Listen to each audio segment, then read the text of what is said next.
Welcome back to the Shedcast. That's right, guys, we're back, and the most important thing is it's our birthday. We are 1 year old this month. 12 months has gone in a blink of an eye. So yeah, really pleased that we're still going on, getting some great interviews, etc. We're going to dive straight into our very, very interesting special guest interview. So without further ado, I will pass you over to the other studio. Ladies and gentlemen, or howdy partners, as I'd like to say, I'm very, very excited. Couple of things. It's our first anniversary, it's our birthday, and our special guest, Mr. Paul Hanley, has wore a tie for me. So thank you, Paul. That's very, very kind. No problem. I did notice that no prior guests had ever put a tie on, so Well, I thought for my maiden appearance and for the birthday of the Shedcast, I did. Thank you very much. So yeah, first birthday, really great for you to spend some time with us and take out your busy schedule, so appreciate that. Yeah, no problem. The usual thing, I suppose, we start with the early days in terms of who you are, how you got into the business, and then your pathway through, and we'll just have a conversation about Yeah, sure. the key points and the highlights. So 18 years I've been working for now, which Is it feels really? like a long time. So yeah, sort of 06, 07 I came into property, and Gerald Eve, now Newmark, is where I got started with Richard Ledlow and Miles and Chris Kershaw, who are all still great paddling friends. their own boat, aren't they? Yeah, absolutely. Still see and speak to them a lot.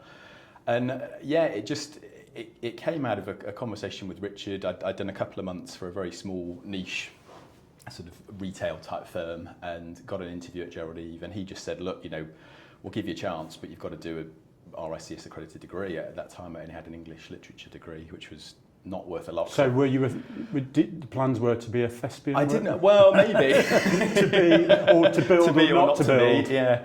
I didn't really know, if I'm honest, mate. My dad owned a few industrial units that he rented out, so I had some sort of knowledge of the sector, but not much. And yeah, I just ended up doing English because it was one of my A-levels, but I came out of it thinking, I really don't want to be an English teacher. I'm not talented enough to be a writer, so I'm going to need something else. So I kind of got into real estate.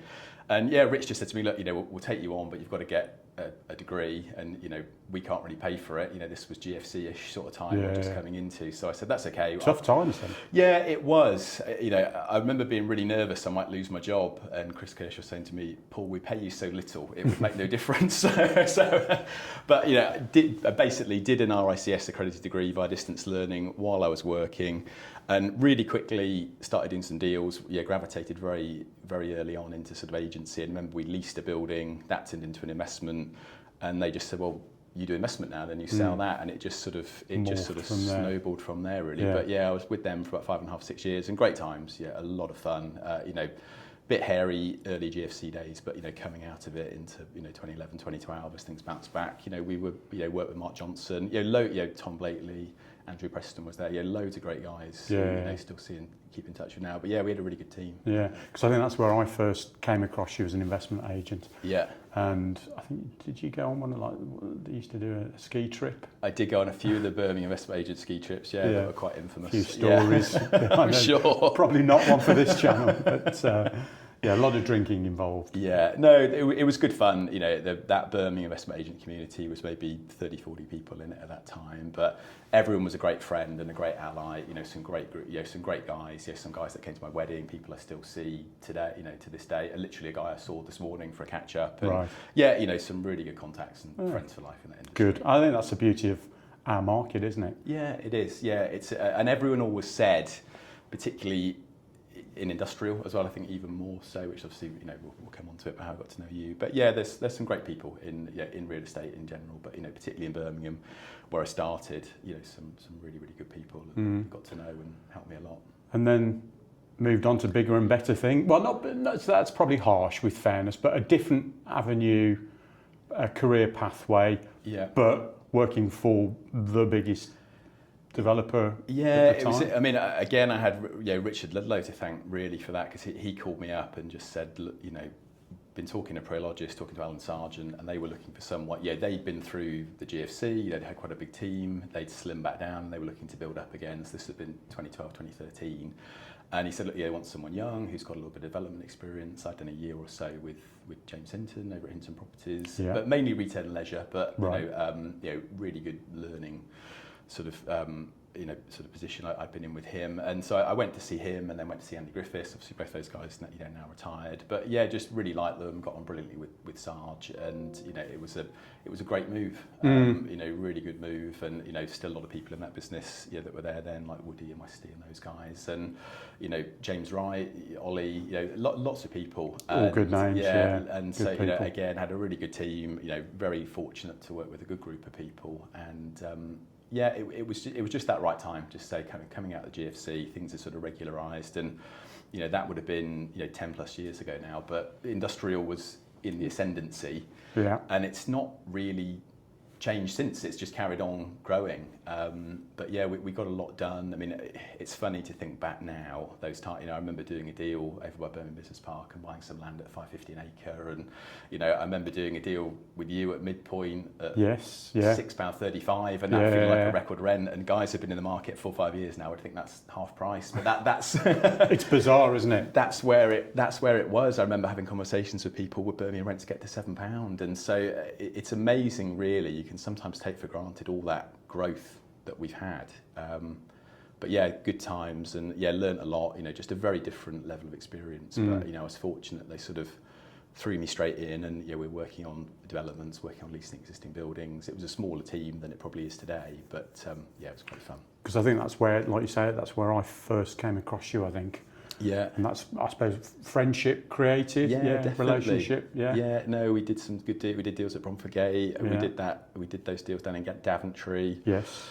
Yeah. I was telling someone about that the other day, where we had a contractor down there that was making a right mess of things, and we used to go down there, and me and Wayne worked together, and we were almost on the tools, kind of helping out. It was all hands to the pump, but it was that Prologis let you do what you needed to do to be successful and get deals done, and we did a lot when Monkey was working with you, and it was good fun, good times. But you've always had this sort of I suppose ambition. You've always come over as an ambitious guy. You want to be successful, as we all do. Sure, but I mean, you stayed in the UK team for how long? So I did about 3.5 years Prologis UK, and then I was just sat down with Woody, just talking like me and you are now, and I just said to him, would there be any opportunity to ever go to the US? Because I was very conscious that Prologis UK was actually only about 5% of Prologis globally. They're a global business, sort of 20 plus countries around the world. And he said, look, I don't know. So he said, look, I don't know, but let's find out. And, Prologis US is split into 3 divisions, Central, East and West. And a guy called Jeremy Giles at the time was president of the Central region. And, we had a few calls with him, and, he was a great guy and just offered me an opportunity. And it was amazing at how quick it all actually came together. And I remember them saying, well, look, there's basically a slot in either Chicago or Dallas. And I thought Chicago sounded quite cold, and so I picked Dallas, and that was where Jeremy and some of the team in the Central region were based out of. And I always remember we flew out to Belfast, me and my wife, to get our visas, because it was a lot quicker than going to the embassy in London. And we literally left Heathrow on the Saturday, and then went to a theme park on the Sunday, and Monday morning my daughter was at school, and I was straight into work. I mean, in hindsight, I should have definitely given myself some time to acclimatise, but we didn't, and we lived in a hotel for probably 9-10 weeks while we waited for all of our furniture and things to come over, and hired cars. My wife had never driven in America, and here she was having to do that every day. But we slotted into it pretty quickly. I've ended up getting an F-150 pickup truck to try and fit in. And did you have a 10-gallon? I didn't have one of those. I probably should have. I was going to bring one today for you to wear. I probably should have had one of them. But liked the country western music, and just Texas and the South in general, great people, really, really friendly. Everyone was really welcoming. There's definitely a novelty factor to being a Brit, someone like that, because there's not lots and lots of them. So you become memorable or infamous, depending on the way you look at it. It's a different signature, isn't it, that you can play on a little bit. Yeah, it was. But it was a steep learning curve. I left the UK. as a sort of young developer, thinking that you know everything in that way that you do when you're in your early 30s. And it was a steep learning curve, but I sometimes say to people it was almost like doing an MBA in industrial real estate, truncated into a relatively short period of time. Because was the model different Prologis wise versus the UK? Yeah, it was. Yeah, it really was. I mean, the first thing that hits you is just the vastness and the maturity of the market. I mean, something I always say to people so they can get the context quickly is there's more industrial logistics real estate in Dallas than there is in the whole of the UK. Wow. Which is amazing when you think that Dallas has got a population of about 9 million, similar to London, basically. Yeah. So it's a very mature market. There's a lot of product. There's a lot of land for sure, but there's not necessarily lots of land in the places where you want it for access to major transport hubs and things like that. So and the Dallas-Fort Worth Metroplex just spreads further and further out. American towns and cities are different. There's not always a sort of main commercial hub. It's sort of lots of neighbourhoods that are spread around. So you need more. There's more consumption. So you need more logistics real estate in order to service that ultimately. It was very different. I think what grabbed me quickly was everything was very, very focused on sort of basis and on replacement cost and things like that. But it made sense because over here you might say to someone, well, we've done that deal and we've let that building at £5 a foot, and you go, what they sell it for, and they go, 18 million. And those numbers, they don't interact with each other. But everything there was, rent per square foot, or sometimes rent per square foot on a monthly basis, and then the capital value, and then how that broke down in terms of replacement cost. And so they were very quick and very polished at breaking things down to the most logical components. Right. And, I tried to sort of bring a bit of that with me in terms of that understanding. But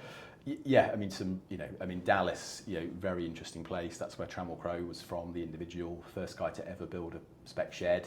Wow. Someone gave me his autobiography when I was out there, which I read. And you can really see that a lot of that kind of trader-developer model started in that city. Right. Okay. So it's like the frontier towns. Yeah, sort of it thing. was. Yeah, it really, really was. Yeah. And met some great people. Yeah, a couple of which we're still in touch. And created some. Probably you still got some friends out there. Yeah, we have. Yeah, we went back. Yeah, we didn't go back for 4 or 5 years after we left, but we went back one Christmas, and there's a guy that works at CBRE out there that I've kept in touch with, and a few others, and some really nice people. They think about things in a very similar way to us. There are some nuances and some cultural differences, but it was a fun place to work and I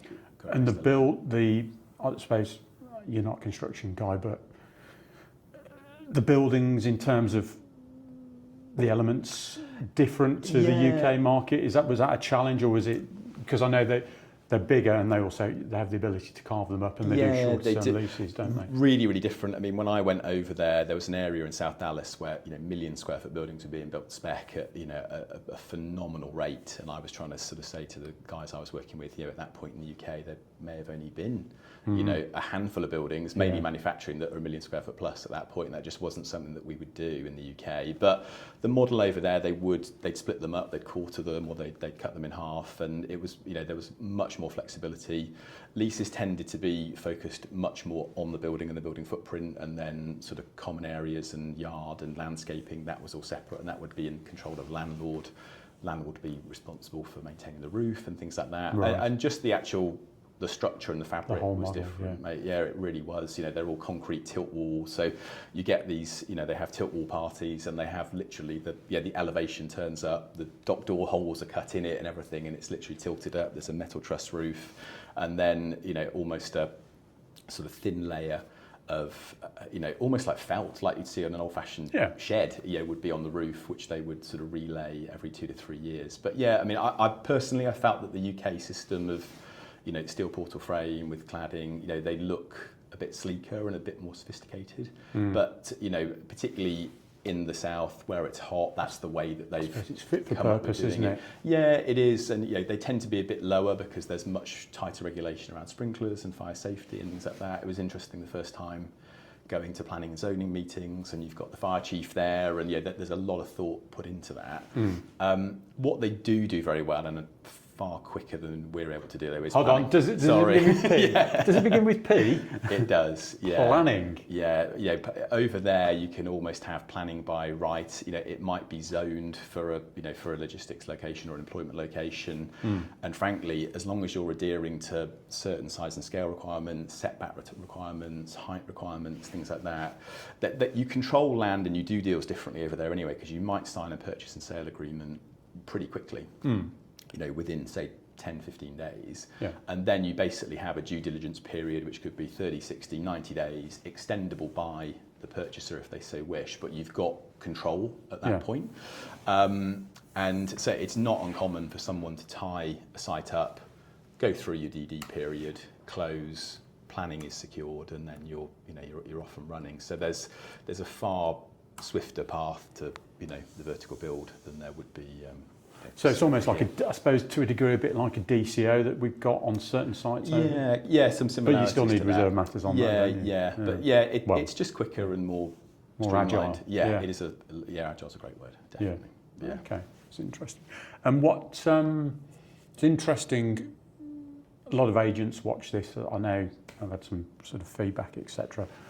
The agent community and how they're remunerated in the States is totally different to the UK model as well. Very, very different. Yeah, it can be. Not that it can't be here, but over there it can be very lucrative for sure. But certainly on sites and capital markets transactions and things like that, it's not uncommon for colliers to be retained by the landowner. And then there's very little in the way of buy-side agency. So you're retained by the landowner. You would go and approach Prologis and all manner of purchasers and sort of present the deal to them, and that's the way in which it would probably happen. So everything's much more focused on acting for the vendor, sell-side transactions. That tends to be the way they do it. And then with the leasing, you might only have one retained leasing agent, and they would take the bulk of the fee, and then whoever acts for the tenant or the customer, they would get a fee, but also whoever's acting for the tenant or occupier probably get paid by the landlord as well. Was certainly my experience. And then they would also probably on a leasing deal take a percentage of the fee annually. So if it's so it's broken up. So the fees are pretty substantial. So they tend to focus on, rather than having 20 clients, they'll have 5 clients who they just focus on. Yeah, you can do, and certainly people in that market who might act for a Home Depot or a Lowe's, or big national retailers and people like that who take a lot of space. That can be a phenomenal contract to have, because there's so many markets there. You've got the coastal markets, and then you've got places like Dallas and Chicago and other big more central locations. So there's a lot to go at, and there's a lot more space. Somewhere like the UK, you might only take 1 or 2 units to service the whole of it. Yeah. America's so much more vast. Scale. The scale and the population density that you'll have multiple requirements. It's just the scale. The scale's really the thing. But I knew about that when I was planning to go, but it only really hit me. The other big things that hit me, to be a successful developer or agent or whatever, be successful in property, the 2 things you need are a network. So you need to know people, and you need a good understanding of the geography. And the reality is, when I moved, neither. Both of those had room for improvement. But you can learn it. I mean, and there's lots of people who come, particularly from the US into the UK, and can learn the geography. But it takes some time. It's easy. The longer you do it for, the easier it gets. But it takes a while to get familiar. Certainly, when I landed in Dallas, I didn't know if north, south, east, or west was good, bad, or indifferent. It takes some time. You have to drive the markets to get a feel for it, see where the rental tones are different and all that sort of stuff. But that's all good fun. That's all part of life's rich tapestry, isn't it, I suppose? Yeah, it is. And so you were out there for... Just over a year. Right. Yeah, just over a year. Then my wife was pregnant with our little boy, and there was an opportunity to come back. Andy Griffiths, who was head of Prologis UK, was retiring, and Westy was going to take over, and there was an opportunity. They were having a bit of a shake-up, but there was an opportunity to come back and to focus more on London, and I just found that.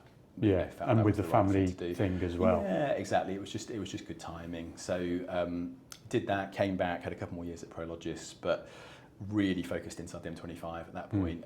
Still did, worked on schemes in Hemel and a few others, but at that point, I think kind of coming out of the GFC, a lot of the London stock that Prologis had, they'd sold off, and there was a desire to sort of build that back up again. So, very quickly jumped on that. We did a lot of deals, a lot of acquisitions of up and built product that they still own today, and yeah, it was a good time. Pricing was very different. We went through a cycle where it obviously yields continued to compress, but that was what we did.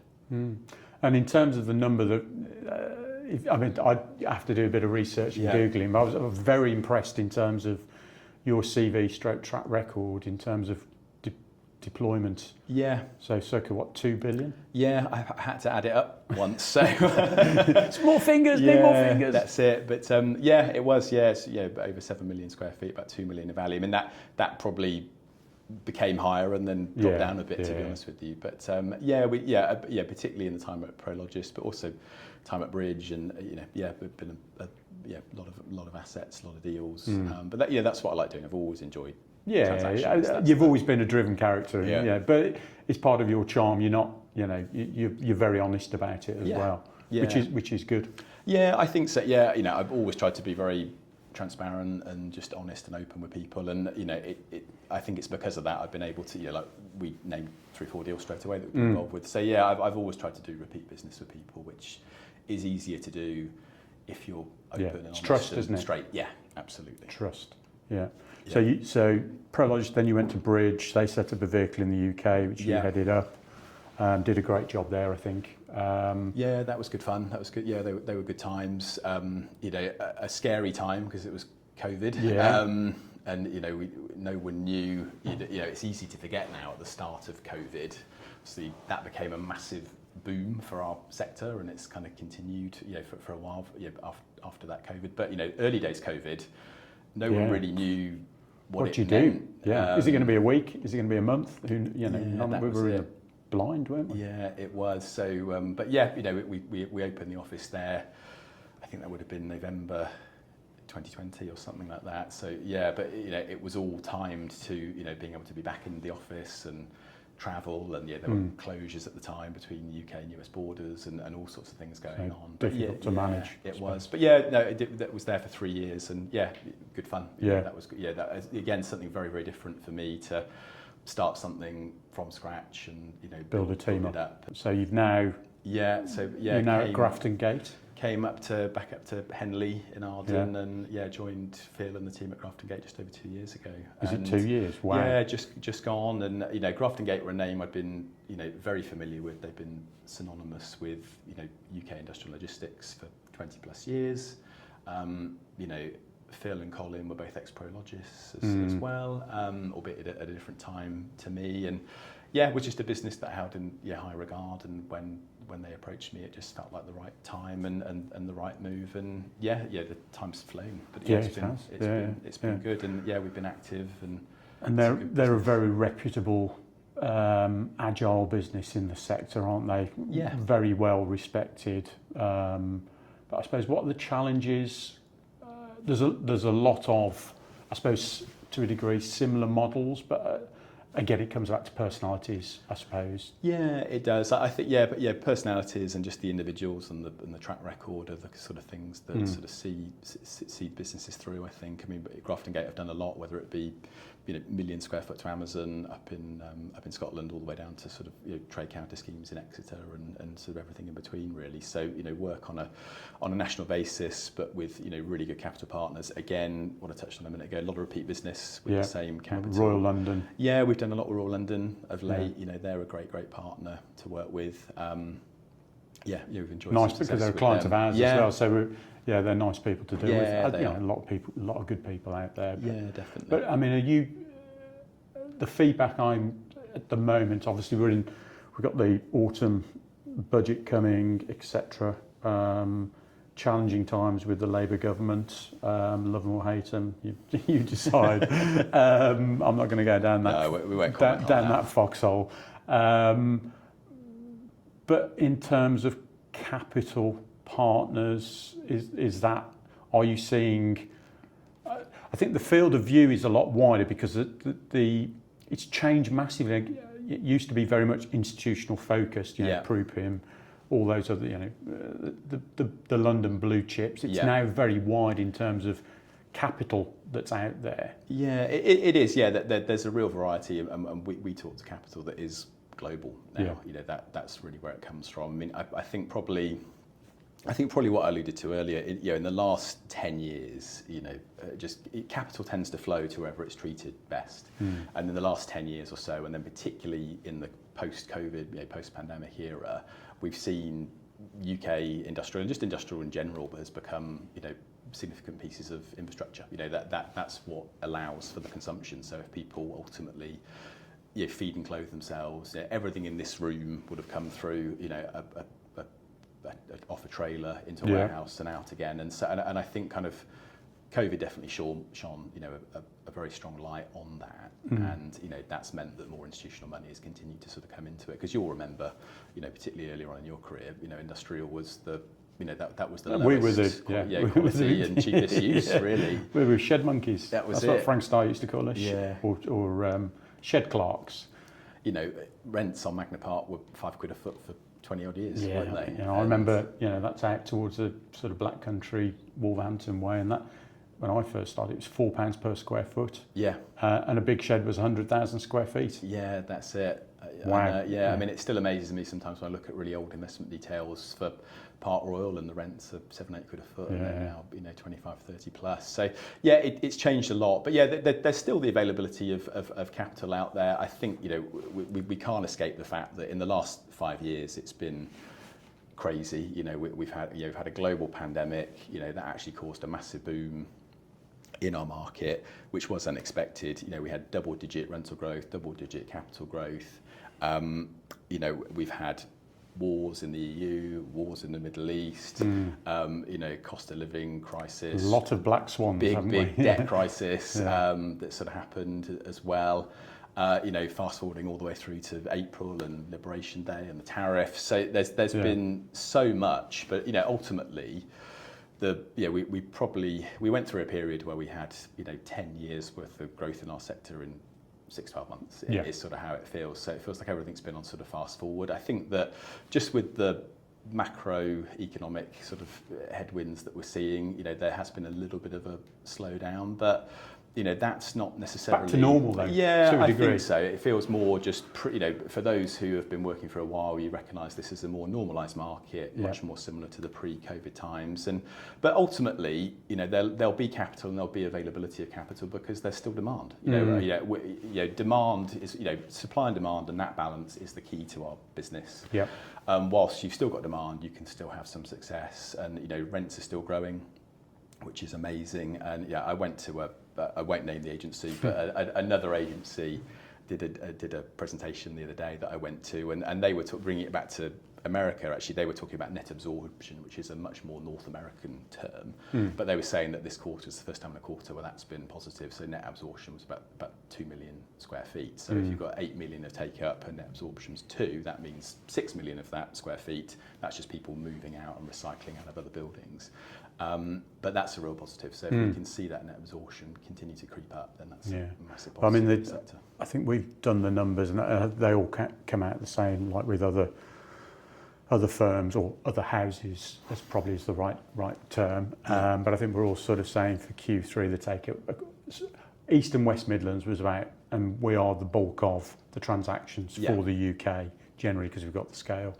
It was about 5.5 million, and that was, I think, again, always weighted towards the East Midlands, 65%, I think, something like that, and Birmingham, West Midlands, 35%. But that's a fantastic number. Yeah, it is. Yeah, it's great, and it's testament to the success of some of these schemes and some of the operators in those markets that have had very long-term conviction in them, because that's also the secret of our business. It doesn't move very quickly.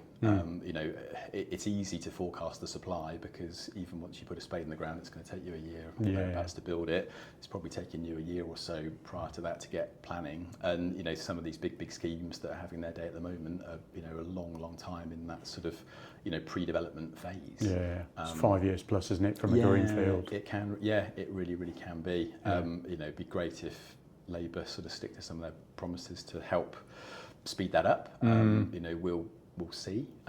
Needs resource though as well, doesn't it? I think. Yeah, it does. Yeah, it does. Which is, I think, if we could go back to that more American system where you had areas zoned, and that might speed things up, but it's difficult. Yeah, that's pretty radical change, which is is very difficult to to actually bring into fruition.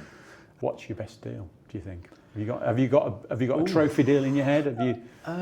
Was it the easiest? Was it the fastest? Was it the biggest? It doesn't have. It could be any of those, or was it the people? What's a standout for your career so far? Goodness me. Do you know what? Probably the one I always remember, the very first deal I did at Prologis. So I literally started on the Monday. On the Wednesday, you've done a deal. You're good, you are. On the Wednesday, I took a call from Steve Rowan, who obviously sadly no longer with us now, but he was a great guy. And he was acting. I think he was acting with Dunlop or something like that. But it was an existing building at Bromford. And the tenant was winding down. They wanted to get out, but there wasn't the ability to do a sublet. So we really quickly did a surrender and new grant to Steve. The whole thing was done in weeks. And it just left me there thinking, goodness, I know Sarge is like, wow, he's only just joined. Yeah, the new man's already done a deal. So yeah, that probably gave me a sense that things were easier than they would be. But yeah, that was a good deal. I did a deal once at Prologis as well. Data centre, I think, was 35-year lease without breaks. That was the longest lease we'd ever done. So that would be, it's down at Hemel, so that would be going. But yeah, they're all kind of good fun. They're all different, aren't they, I suppose? Yeah, they are. And some you get through to the end and they feel quite attritional. Others, feel quite smooth. I think the first one we did at Bridge was great fun, and that kind of put Bridge on the map. So that was with Akhtar, one of your former colleagues, who was a great guy and a really good friend. Shake. And he was an amazing help on that and helped get us into that deal. Something we bought from Mercedes. The deal I just done in South West London with Royal London, though, was great fun. So enjoy all of them. In this business, you've got to enjoy transactions. That's the key. That's the lifeblood. It's just very interesting in development. It's really lots and lots of little deals and lots of little wins that add up to the project. I remember when I first joined Prologis, one of the guys, the agent that you would know, he said to me, your days now must just be marketing meeting after marketing meeting. And I said, well, actually, I have a new appreciation now that for me to get to a marketing meeting, it means either me or a colleague has probably had to do 2-3 years worth of work to get it to that point and be in that luxury space and rarefied atmosphere where you've got a building and it's now available to let, and then you've got to have all that work to get it leased and actually get it done. I mean, when I worked at Prologis, we once had a quarter. I think we got to 100% occupancy. Wow! And I expected far bigger high fives and parades, but it doesn't work that way. You've got to keep filling the machine, and you do, and that's the constant challenge, is that you do a deal and then your best one is probably your next one. Very good, I like it. Have you rehearsed that? No, I just made that up on the spot. Yeah, hopefully that will. Yeah, no one will believe that. Best one's the next one. And I suppose hopes and not hopes, but. We've touched on planning, maybe, but what would be a significant change in our market, or do you see any significant changes in our market going forward? Maybe over the next 5 to 10 years. Yeah, Joe, it's interesting because I was thinking about. There's been lots of things that people talk about, and that's going to be the new dawn. So you'll remember a time where everything was gearing up. Well, all our deliveries are going to be via drones. You never really hear people talk about that anymore, do you? And then it was all about beds and sheds, which personally I never really. It was just a good rhyme, but no one wants to live above. You like rhymes, don't you? But that was never really going to be a thing. Then it was all multi-story, and a few people have done that in the UK, but it hasn't really been a success with what we've seen. So there's always something new that comes, and sometimes it sort of flatters to deceive a bit. I mean, I think the data center market is super interesting. I was reading recently. The depth on that, though. I mean, I'm not in the sector, so there's this talk of it because it's obviously power driven. Yeah. So I think that that obviously creates some barrier. You've got to have the power, you've got to have access to the fibre, you need water as well, and things like that. But I think in the last 5 years, I think it was sort of 8 million square feet that would have been industrial that's now gone data centre. So it has a knock-on effect, I suppose, in terms of traditional, B2B8 space that it'll create some gaps where it goes for that, because it's really the next highest and best use after industrial, isn't it? Yeah. So I think that's interesting. I mean, I think AI, we don't yet know what that means. Fully grasp it, have we? But I think we're just touching the top of the pile. Or it feels that way, Yeah. but I mean, I asked ChatGPT if I should wear a tie, and it advised that I should. So well, you're on the Shedcast. I would expect no less. I adhered to that, and I mean, ChatGPT has got something like 800 million users a week now. It's phenomenal, and that's only growing. That's obviously all related to data center and data center capacity, but that's going to continue to be part of it. Yeah, they say that in time AI could do 70% of all the processes that we do, and humans would just do 30. Which depends on the sector, I think. I mean, I'm a big believer, and I'm sure you're probably the same. We are swallowed up by Teams, WhatsApp, texts.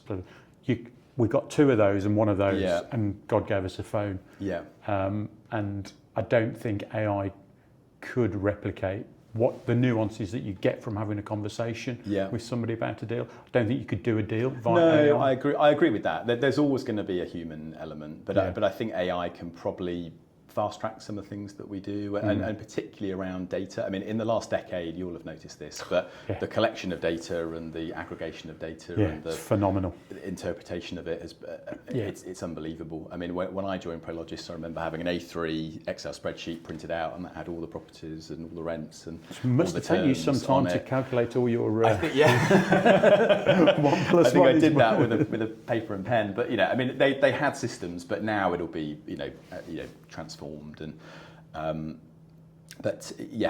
think as more sophisticated capital and more capitals come into the sector, they all want data. The US is a long way ahead of us, and I noticed that immediately when I got there, because it's a much bigger market, it's a more mature market. There's just more comps, and there's more information that you can sort of synthesize. But we're getting better. But I mean, I sometimes struggle a little bit, and I say to people, you've got to go and smell the dirt. So you can have all the data in the world. Yeah. And it's a bit like it's like doing a development appraisal. Now, I was taught by a few of the late greats and what have you. It's the fag packet. For me, if I was looking at a site for a client, I'd do a fag packet.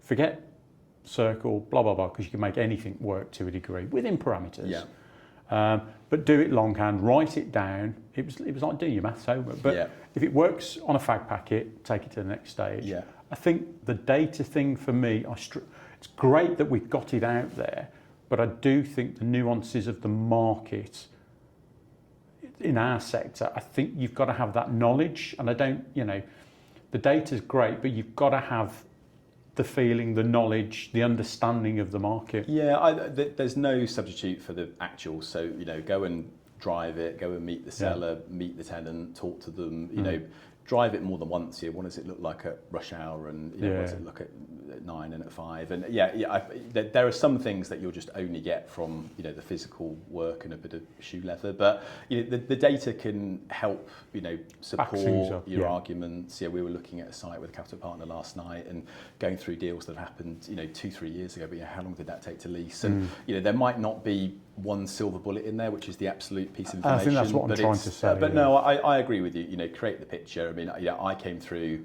the same way as you did, chartered surveyor, so you're much more real estate focused and, focused on the people and the buildings and the locations and the geography. That's all the bit that you learn. The nuances first. of each. Yeah, that's it. And they're all different. And you have so many different audiences that you have to talk to and cater to in the development world. You really, really do. And lots of different stakeholders and lots of different people you have to manage. So there's a side to it, which is that. But the data and understanding it and being able to help support those ideas, that's key. And we're definitely getting better at that. I think we're a long way behind America for sure. But I think we're getting better at controlling that and saving it and not feeling like you're reinventing the wheel every time. Like you say, I remember you used to write your deals down as a young surveyor in the back of your day book. Yeah, did. And then you'd tally, I've done this amount of square feet this year and blah, blah, blah.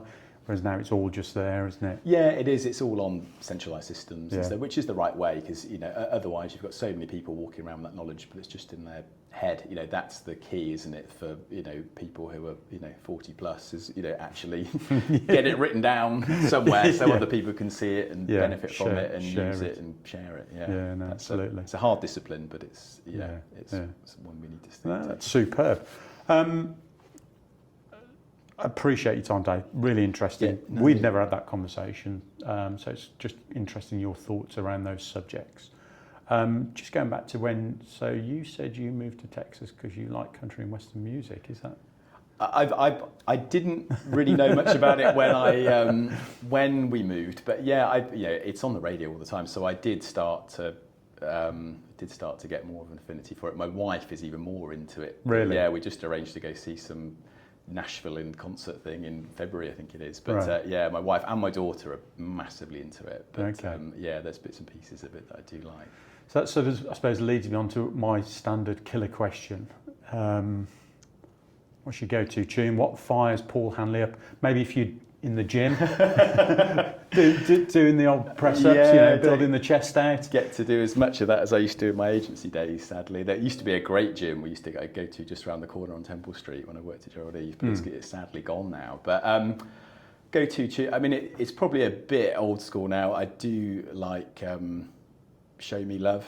Is it? It's Robin. Yes, I know. Yeah, yeah, I like that. Yeah. It's funny, isn't it? I asked this question. They go, "Yeah, do you know that tune?" I did it with Gemma. Yeah, and she was like, "I had to Google it." I was like, "I know the tune, but I don't know the title or who the artist was." Yeah, no, I'm sure it's Robin. Yeah, Robin S. I think. But Show Me Love is probably the one. Okay. Bit of a groover. But I'm too old for any dancing in nightclubs anymore. But absolutely. Drag them back on the dance floor. Brilliant. Well, look, thank you so much for taking time out. Thank you. I know it's been great. You were a little bit nervous. Not nervous, but maybe, should I? But no, I think that was superb, and it's great to talk about what you've done, but also the future with Grafton Gate and how successful that's all going to be, etc. So, no, thank you, mate. No, well, delighted to be asked. Very pleased to be here on such a special on my first birthday anniversary. The Shedcast. The team behind us are very. They're in the sound room, but they are waving and blowing. That's it. No, I'm hats. waiting for all the cake and balloons to come out now. But, thank you, mate. No, that was great. It was really good. Thank you. Spot on. Brilliant. Thanks to Paul Hanley, for his time spent doing that interview. Hope you found it really interesting. I know I did, particularly his sort of talk about the US market and his experience there, but how he sort of brought it back to the UK and using all those skills that he's learnt. So thank you, Paul. Appreciate that. That's it for this edition. You know where to tune in: Spotify, YouTube, or LinkedIn. Stay safe, and we'll catch you soon. But thanks for tuning in. Bye.